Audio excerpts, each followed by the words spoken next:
Windowsills are generally a spot where mold grows quite easy due to the fact that it could be wet sometimes, and it's constantly in a kind of a cold and warm environment.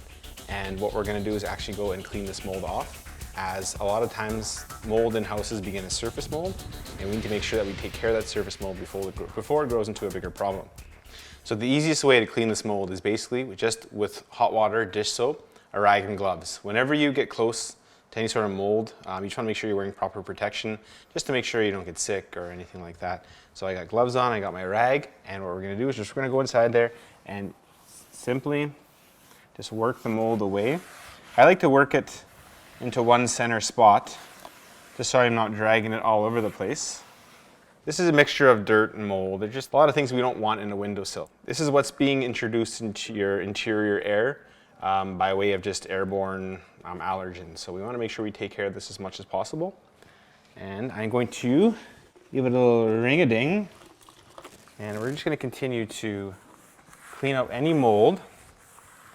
It's a spot that we rarely clean, but it's a spot that requires attention. Once that's mostly clean, I want to grab another dry rag or a paper towel or something and just give it a nice buffer, kind of dry everything out.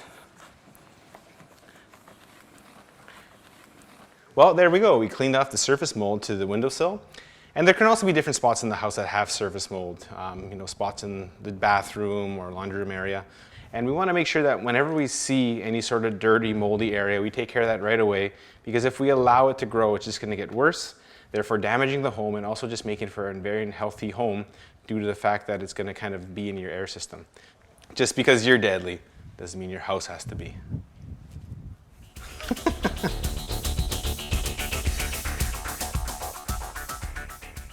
A lot of the surface mold can be taken care of by dish soap and water with a rag. And if you keep on it, you'll definitely improve the... Just make sure when you see that mold, take care of it right away with this tip, and you'll do well. So, thank you. I can't figure out this.